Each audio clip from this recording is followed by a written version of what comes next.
말씀을 통해서 주님의 음성 듣기를 원합니다. 갈 바를 알지 못하는 자, 갈 길을 열어두시고, 아버지 그 영혼이 캄캄한 자 빛을 비춰주시고, 주님의 분명한 뜻을 밝히 보여주심으로 기쁨으로 남은 생에 주님 앞으로 달려갈 수 있도록 은혜를 더하여 주옵소서. 하나님, 염려와 근심을 가지고 나온 자가 있습니까? 오늘 이 시간 말씀을 듣는 중에 오랫동안 해결받지 못했던 문제가 다 해결되게 하여 주옵소서. 말씀을 듣는 중에 성령의 불이 임하게 하여 주옵소서. 말씀을 듣는 중에 암덩어리가 떨어지게 하여 주옵소서. 아버지, 사모합니다. 예수님의 이름으로 기도합니다. 아멘. 우리 한번 전후자로 인사합니다. 복된 자리 잘 놓으셨습니다. 오늘도 주님의 음성이 저와 여러분 모두에게 들려지는 그런 시간이 되어지기를 원합니다. 여러분, 이 1년의 그 하프타임을 잘 보내셨는지 모르겠습니다. 제가 볼 때 오늘 이 자리에 나오신 분들, 그리고 하나님 앞에 정말 이 모든 것이 하나님의 은혜고 또 하나님 나에게 복을 주신 것입니다, 그런 진정의 고백이 있는 사람은 이번 이 전반기 승리하셨습니다. 할렐루야. 승리하셨습니다. 정말 이 자리에 달려 나오셔서 하나님 은혜입니다, 또 하나님의 은혜로 내가 살게 되는 것입니다, 그런 중심의 고백이 있다면 여러분 절대로 실패한 것 아닙니다. 절대로 실패한 것 아닙니다. 오늘 우리가 맥추감사 주일로 온 교회가 하나님 앞에 드립니다. 물론 우리 농사하는 분들이 많이 계시지만 보리를 심어가지고 추수하는 분은 아직 아무도 안 계시는 것 같습니다. 아무도 안 계세요. 그래서 맥추감사 주일이 무슨 의미가 있나, 그런 생각이 들지만 이 말씀을 처음 하셨을 때 이스라엘 백성들 중에 이 보리 추수하는, 보리 농사하는 사람 아무도 없었습니다. 전부 광야에서 그렇게 살 때입니다. 무슨 농사가 어디 있습니까? 농사가 목주가 하는 것도 아니고 그냥 그런 광야길을 걸어갑니다. 그럼에도 불구하고 하나님은 1년의 그 절반의 시점에 하나님 백성들에게 매출을, 보리를 추수하는 것은 아니지만 전반기를 돌아보면서 하나님 앞에 감사할 것을 그렇게 명령하셨습니다. 그래서 감사는 해도 되고 안 해도 되는 것이 아니고 하나님 앞에 우리가 반드시 해야 되는 하나님의 명령이라는 것입니다. 특별히 가나안 땅이라는 것이 어떤 곳입니까? 가나안 땅은 여러분 최적화되어 있는 곳입니다. 가나안 사람들에게 최적화되어 있는 땅입니다. 그래서 이스라엘 백성들이 비집고 들어갈 틈이 별로 없어요. 제가 우리 강경 지역에 방울토마토 하는 분들이 많이 계셔서 그 관련된 분에게 여쭤봤습니다. 혹시 그 틈이 혹시 있습니까? 물어보니까 이렇게 들어갈 틈이 없다는 거예요. 그 조합에는 이렇게 또 아무 도무지 들어갈 그런 틈이 없다는 거예요. 가나안 땅이 그런 땅입니다. 이스라엘 백성들이 비집고 들어가서 이렇게 농사할 그런, 여러분, 그런 틈이 없습니다. 다 최적화되어 있습니다. 가나안 사람들이, 농사의 전문가들이 다 최적화되어 있습니다. 이스라엘 백성들은 농사를 해본 적이 없습니다. 농사를 지어본 적이 없습니다. 그들은 목축하는 사람들이고 평생을 목축업자로 살다가 약속의 땅에 들어온 거예요. 여러분, 농사라는 것이 이제 은퇴해서 내가 귀촌해가지고 귀농하죠. 말이 쉽죠, 말이. 여러분, 말이 쉽지. 농사가 쉬운 겁니까? 절대로 쉽지 않습니다. 제가 우리 장로님이 논산 가는 길에 일항 2개를, 목사 한번 농사 한번 해보시라고, 제가 처음 우리 강경 왔을 때 그 일항 2개를 주셨어요. 제가 그거 하다가 죽는 줄 알았습니다. 얼마나 풀이 많이 자라는지. 제가 주말에 가서 뜯으면 그 다음 주에 또 풀이 그만큼 자라 있어요. 야, 이게 쉬운 일이 아니구나. 우리 장로님들, 권사님, 집사님 어떻게 농사를 짓나. 그래서 때마다 그 농사에서 추수한 거 오면은 너무 귀하게 생각하고 간절히 기도하면서 제가 그걸 먹습니다. 그 어려운 걸 제가 알기 때문에. 여러분, 이스라엘 백성들이 보리 농사를 해서 처음 그 추수한 거 얼마나 귀한 겁니까? 얼마나 귀한 거예요. 이 얼마나 귀한 겁니까? 하나님은 그 귀한 그 첫 추수한 거, 그거 딱 된 거, 그거 하나님 앞에 바쳐라 그렇게 말했습니다. 아니, 이게 얼마나 피땀 흘려 이게 벌어서 이게 얻은 건데 그걸 바쳐라고 말합니까? 하나님이 그렇게 바쳐라고 하는 것은 하나님이 보리가 너무 드시고 싶어가지고, 보리빵이 너무 먹고 싶어서, 보리떡이 너무 먹고 싶어서 바치라는 거 아니에요. 하나님 그 필요 없습니다. 필요 없어요. 하나님이 그것을 감사하면서 첫 주수한 것을, 첫 열매를 드리려고 하는 것은 여러분, 하나님이 첫 열매가 거두어질 때까지 지켜주신 것처럼 나머지 모든 것이 주수하는 그동안 거두어질 뿐 아니라 남은 생에 하나님이 책임져 주실 것을 믿음으로 그렇게 고백하는 일을 통해서 하나님이 하나님 백성들의 보호자가 되는 겁니다. 하나님이 하나님 백성들의 공급자가 되는 것을 경험하도록 하기 위해서 그 첫 주수한 그 조그만 그 첫 열매를 주님 앞에 믿음으로 드릴 것을 그렇게 말씀하신 것입니다. 우리가 첫 열매에 대해서만 그렇게 해야 되겠습니다. 신약으로 넘어가면 여러분, 첫 열매만 그렇게 하는 것이 아니고 사도 바울은 범사에 하나님 앞에 감사할 것을 명령을 했습니다. 그래서 오늘 이 맥주 감사 주일을 맞이해서 하나님 앞에 정말 중심에 그 감사가 있는 분들은 승리하셨습니다. 이미 승리하셨습니다. 그런데 조금 더 나가셨어. 하나님 앞에 이 범사에 감사하시게 되기를 주의 이름으로 축원합니다. 범사라는 것이 뭡니까? 잘 되는 것도 감사하지만 잘 안 되는 것도 감사하는 것입니다. 범사라는 것이 좋은 일도 있지만 별로 내가 좋아하지 않은 일도 있습니다. 너무너무 이익이 되는 일도 있지만 이 범사는 손해본 그런 일도 있습니다.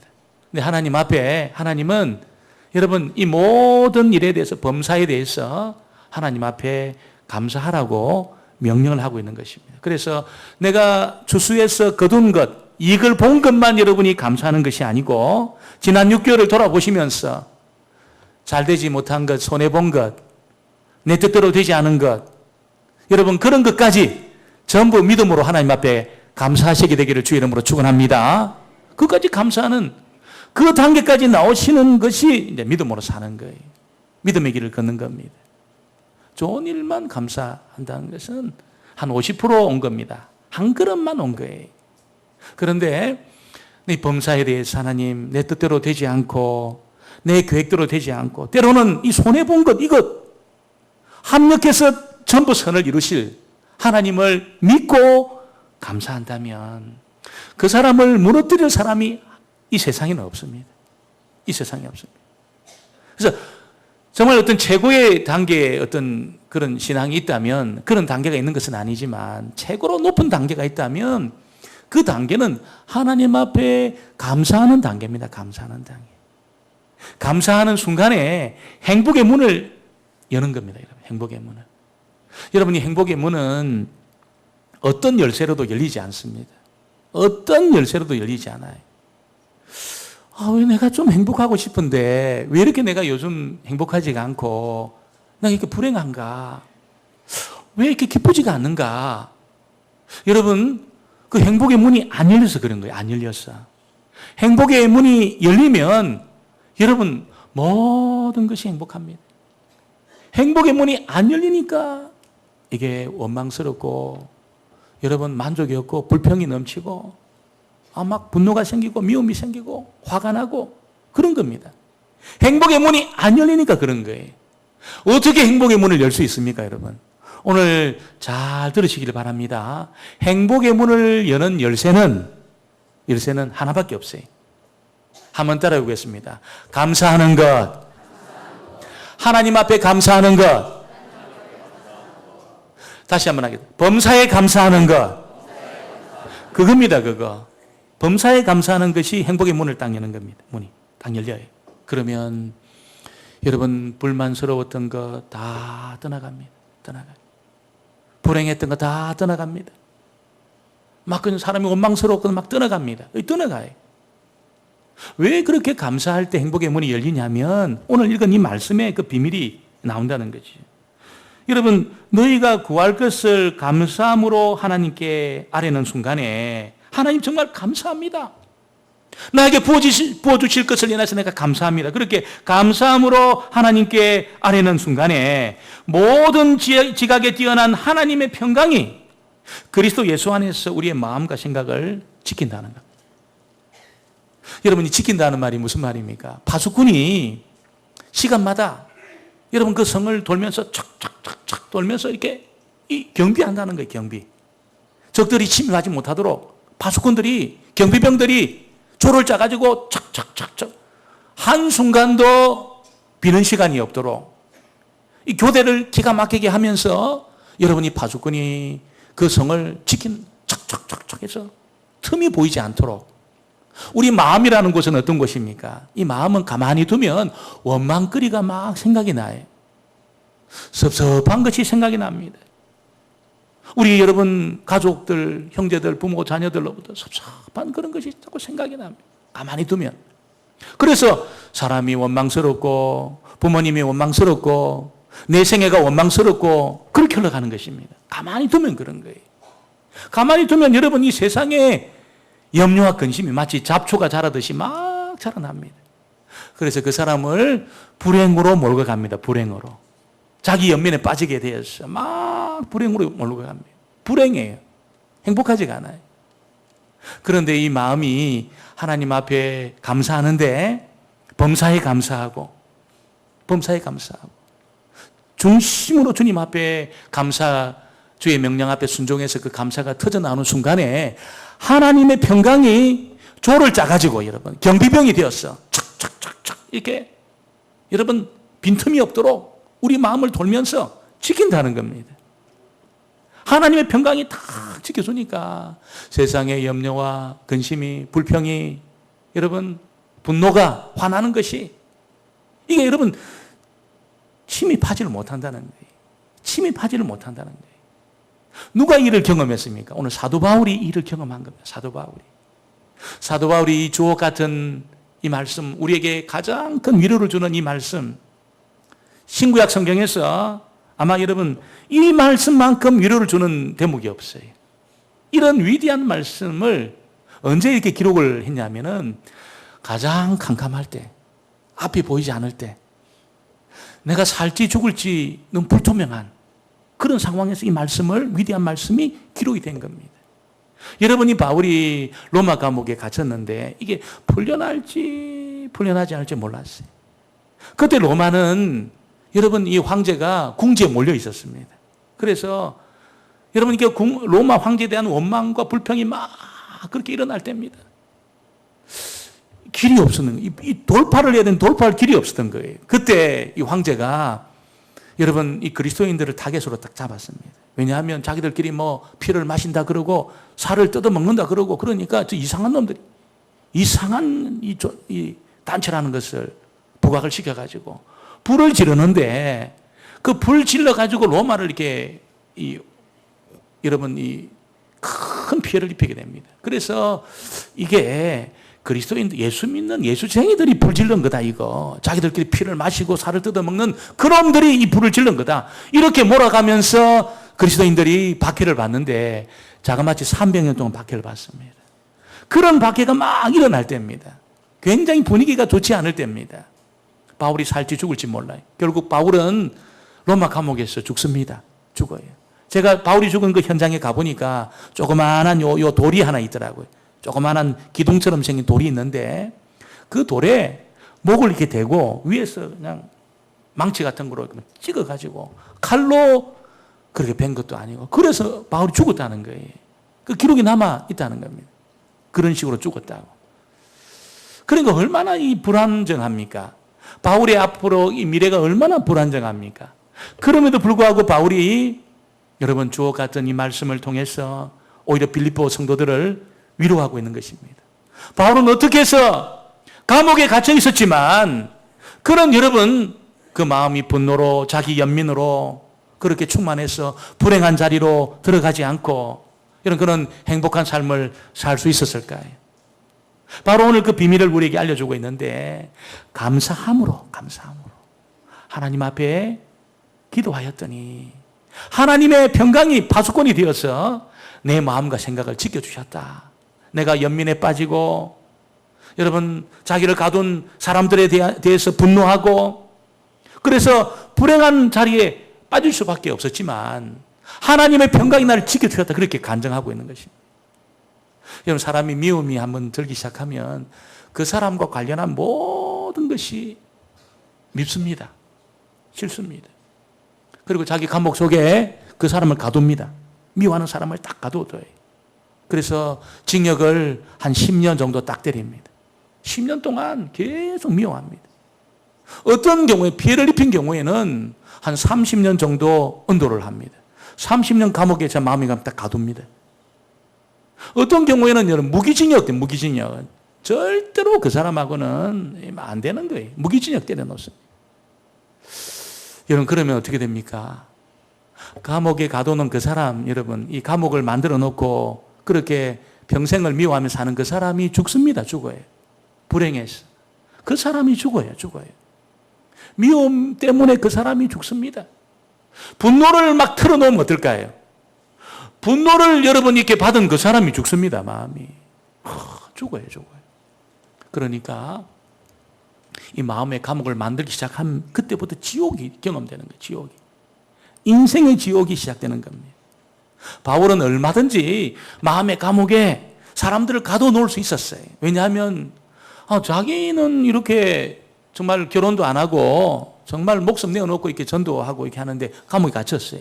그런데 결혼도 하고 사람들이 존경을 받으면서 감옥에 안 갇히는 많은 사역자들이 있었습니다. 유독 바울만 이렇게 복음 전하다가 감옥에 갇혀 결혼도 못하고 이렇게 죽어가는 거예요. 자기 연민에 얼마든지 빠질 수 있습니다. 사람들이 원망스러울 수 있습니다. 얼마든지 그럴 수 있어요. 하나님이 원망스러울 수 있어요.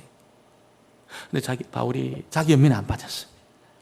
분노로 자기 생애를 불태우지 않았어요. 어떻게 그랬습니까? 한번 따라보겠습니다. 감사함으로. 하나님 앞에 감사함으로 그가 마음의 감옥을 만들지 않았다는 거예요. 여러분 바울은 너무너무 생각할 때 정말 이렇게 자기 인생의 대조표를 만들어 볼 때 너무너무 손해보고 너무너무 안 되는 이런 일을 지금 앞에 서 있는 겁니다. 너무 일이 안 되는 거예요. 너무 손해본 일이에요. 그런데 어떻게 바울은 감사할 수 있을까요? 감사하자. 100번 감사하자. 적극적인 사고방식으로 감사하자. 그렇게 하면 감사가 됩니까? 안 됩니다. 심리적인 거예요. 이 심리적인 것은 기독교가 아니지요. 기독교 아니에요. 적극적인 사고방식, 이건 기독교 아닙니다. 기독교 아니에요. 참아라. 기독교 아닙니다, 여러분. 물론 기독교 안에 인내가 있지만 참아라. 감사해라. 적극적으로 감사해라. 그건 기독교가 아닙니다. 기독교라는 것은 뭡니까? 여러분, 그렇게 나를 윽박지르지 않아도 내 안에 정말 하나님 앞에 감사할 그 마음이, 그 영이 부어지었어. 정말 감사가 나와요. 여러분, 참자 이게 아니고 참을 수 있는 능력이 부어지게 되는 줄 믿습니다. 참을 수 있는 능력이 부어지는 것이 기독교입니다, 여러분. 고난을 이길 만한 힘이 부어지는 것이 기독교입니다. 그 기독교라는 거지. 적극적인 사고방식으로 참자. 기독교가 아니에요. 잘못된 겁니다. 기독교 아니에요. 그런 거 없어요. 하나님이 능력을 부어주시는 겁니다. 참을 수 있는 능력을 부어주시고 기뻐할 수 있는 힘을 부어주시고 그래서 기뻐하는 거고 그래서 참는 것이고 그래서 우리 감사하는 것입니다. 바울은 그런 은혜를 경험한 거예요. 어떻게 하다가? 바울은 생각해 보았습니다. 생각해 보니까 자기가 감옥에 갇혔는데 자기가 생각해 보니까 자기는 감옥에 갇혔지만 자기는 여러분 감옥에 갇혀 있는 것이 아니고 주님 안에 있다는 것을 알았어요. 할렐루야.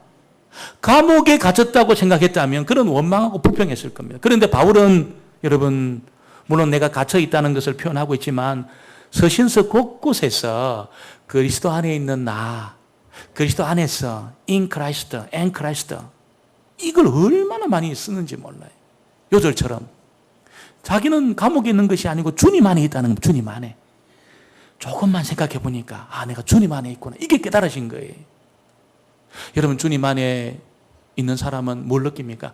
하나님이 너무너무 가까이 있다는 걸 알아요. 너무너무 가까이 있으면서 자기의 그 세밀한 기도를 들으시고 응답하신다는 걸 알아요. 주님이 가까이 있다는 것을 아는 사람은 염려 안 합니다. 걱정 안 합니다. 살아계신 예수님이 내 곁에서 내 기도를 듣고 있다는 것을 아는 사람은 여러분 감옥에 있어도 염려 안 합니다. 병원에서 죄송하지만 이제는 치료할 방법이 없습니다. 집에 가서 맛있는 것이나 드시고 지내세요. 이런 이야기 들으면 세상 사람들은 기절합니다. 기절합니다. 근데 여러분, 주님이 내 안에 있다는 것을 아는 사람은 기절 안 합니다. 기절 안 해요. 왜냐하면 죽음이라는 것이 모든 것을 끝장내는 시간이 아니라는 것을 알고 있습니다. 여러분, 주님 안에 있기 때문에 영생의 시간을 살고 있다는 걸 알아요. 영생의 시간을. 그럼 죽음은 뭡니까? 죽음은 하나, 둘, 셋 만에 죽습니다. 죽어요. 딱 죽어요. 그때 셋 만에 딱 죽는 순간에 여러분, 영원한 복락의 삶을, 이제 본격적인 삶을 시작하는 문이 딱 열리는 겁니다. 여러분, 그 천길 낭떠러지에 여러분 막 어마어마한 지옥의 시간이 시작되는 것이 아니고 하나, 둘, 셋 딱 죽는 순간에 본격적인 영생의 삶이 딱 시작된다는 것을 압니다. 그래서 의사가 이제는 안 됩니다. 맛있는 것이나 드세요. 여러분, 그 말에 권세에 안 눌립니다. 정말 믿음 있는 사람은 의사의 그 말에 권세에 안 눌려요. 왜냐하면 하나님이 내 생명의 주인이라는 것을 압니다. 할렐루야. 그리고 하나님이 내가 죽어도 영생의 문을 연다는 것을 알아요. 그래서 여러분, 그 말에 여러분 기겁하지 않아요. 절대로 기겁하지 않아요. 여러분, 이 믿음이 있게 되기를 주의 이름으로 축원합니다. 이 믿음이 있게 되기를 주의 이름으로 축원합니다. 여러분, 저도 제가 이렇게 돌이켜 볼 때에 제가 어제도 금요일에도 간증했지만 정말 도와줄 자가 아무도 없는, 부모님도 못 도와주시고 형제들도 못 도와주는 그런 상황이 벌어졌던 적이 있습니다. 제가 살아오는 동안에 아무도 도와줄 자가 없는, 아무도 저를 재정적으로 밀어줄 사람이 아무도 없는 그런 상황에 딱 처하게 됐습니다. 그래서 제가 굶기 시작하는데 4일을 딱 굶었습니다. 4일을 굶었는데 이렇게 내가 죽구나 생각이 들더라고요. 4일을 딱 굶는데 이렇게 내가 굶어서 죽구나 생각이 들었습니다. 하나님 나를 불러주셨어. 제가 이 신학기를 가는데 하나님 나를 굶어서 죽이시군요 생각이 딱 들었어요. 굶어서 죽었다. 여러분, 굶어서 죽게 되면 그 얼마나 또 이렇게 좀 하나님 보시기에 그렇습니까? 그런데 하나님이 저를 굶어서는 안 죽이시는데 부산에 계신 선생님이 편지를, 제가 이야기도 안 했어요. 근데 편지를 딱 제게 보낸 거예요. 편지를. 4일을 굶어서 굶어가지고 막 배가 고파 죽겠는데 편지를 보낸 겁니다. 편지를. 여러분, 배가 고파 죽는데 편지가 무슨 위로가 되겠습니까? 근데 여러분, 정말 그 선생님의 글이 위로가 되었어요. 굉장히 용기를 주었어요. 근데 더 큰 용기를 준 것은 그 편지 뒷면에 식권을 25장 살 수 있는 돈을 딱 붙여가지고 25장을 살 수 있는, 식권이 400원 할 때입니다. 400원 할 때 25장 살 수 있는 돈, 큰 돈은 아니에요. 근데 그 25장 살 수 있는 돈이 딱 붙어서 온 거예요. 그걸 보는 순간에 제 마음에 어떤 울림이 들어왔냐면 하나님이 나를 굶겨서는 안 죽이신다, 굶어서 죽이지는 않으시겠구나, 그 말씀이 들었습니다. 그때부터 33년 34년 지났는데 제가 굶어서 안 죽었으면 너무 많이 먹어가지고 지금 문제지. 너무 많이 먹어가지고 지금 문제지 하나님이 굶겨서는 안 죽이시더라고요. 어떻게 알았을까? 제가 굶고 있는 것을 하나님이. 그때 하나님 제가 딱 말씀하시는데 하나님이 내가 네 곁에 있다 그러시더라고요. 내가 네 곁에 있다 그러시더라고요. 할렐루야. 하나님 내 곁에 있다는 것을 그때 알려주셨어요. 그러면서 굶겨서는 나를 죽이지 않는다는 것을 알았습니다. 여러분, 다 말씀드릴 수 없지만 하나님이 기가 막힌 방법으로 먹여오셨어요. 기가 막힌 방법으로 길을 열어주시고 재정을 공급하시고, 내가 네 옆에 있어 오바 무전을 치시는데 네 옆에 있다는 거예요. 하나님이 무전을 탁 치시는데 네 옆에 있다 오바 하는 거예요. 저도 하나님 알았습니다 오바 그랬습니다. 알았습니다 오바. 근데 하나님이 막 옆에서 말씀해 주시는데 제 마음에 평강이 임해서 평강이 많은 거예요. 여러분, 바울이 이걸 경험한 거예요. 감옥에서. 감사함으로 하나님 앞에 아뢰는데 바울만 알 수 있는 방법으로 하나님이 공급하시고 바울의 두려움을 풀어주시고 사람을 붙여주시고 시위대에 있는 사람들에게 복음을 전가할 수 있는 길을 열어주시고, 여러분 기가 막힌 일이에요. 기가 막힌 방법이에요. 바울이 감옥에 갇히지 않았다면 절대로 복음을 여러분 전할 수 없는 그 사람들에게, 바울이 감옥에 갇히는 일 때문에 시위대 뜰에서 일하는 그 군인들, 로마 군병들에게 복음이 전해진 겁니다. 여러분, 이 시위대에 있는 로마 군인들이 생각해 보니까 바울이 감옥에 갇힐 정도로 나쁜 사람이 아니라는 것을 알았어요. 같이 대화하고 이야기해보고 바울의 이야기를 들어보니까 그의 인격과 그의 성품과 그로부터 풍겨오는 그 모든 분위기를 볼 때 바울은 죄를 지어가지고 파렴치범으로 감옥에 갇힌 사람이 아니라는 것을 알았습니다. 그들이 귀를 열어서 바울이 전하는 복음을 듣게 된 거예요. 여러분, 그들 안에 중생하는 역사가, 거듭나는 역사가 나타나게 됐습니다. 그 로마 군병들 안에 결국 기독교가 세워지는 일에 결정적인 역할을 한 사람들이 많이 세워지게 되었습니다. 특별히 여러분, 바울은 이 빌립보 성도들에게 편지를 보내는데 빌립보 성도들이 용기를 얻은 겁니다. 용기를. 바울이 감옥에 갇혀가지고 사람들 원망하면서 이제 바울이 전과자 되어서 끝난 것 아니냐, 이제 복음은 이게 이제 끝난 거 아니냐, 이렇게 다 생각하고 있는데 편지가 들려오는데 아니라는 거예요. 바울이 감옥에서도 강력하게 주의 복음을 전가하고, 바울이 낙심하거나 원망하거나 여러분 두려움에 사로잡혀가지고 벌벌 떨고 있는 것이 아니고 오히려 하나님을 찬양하면서, 오히려 감사하면서 하나님 앞에 기도하고 있는 그 모습을 볼 때에 이 빌립보 성도들이 용기를 낸 겁니다. 복음 전거에 용기를 낸 겁니다. 여러분, 그래서 바울이 이 비밀을 알았어요. 원망하고 불평하는 것이 아니고 하나님 앞에 감사함으로 행복의 문이 딱 열린다는 것을 알았습니다. 하나님의 능력을 경험하는 그 문이 열린다는 것을 알았습니다.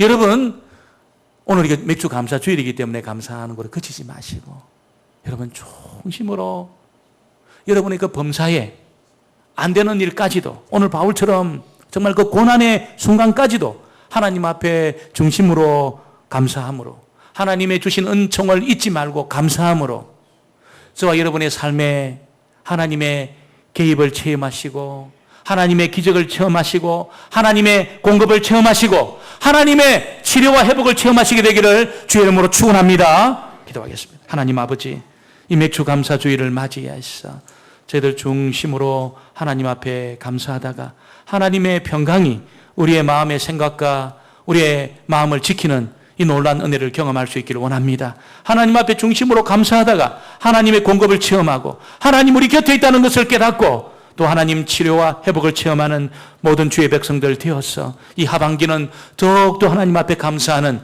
믿음의 사람들 다 되게 하여 주옵소서. 예수님의 이름으로 기도합니다. 아멘.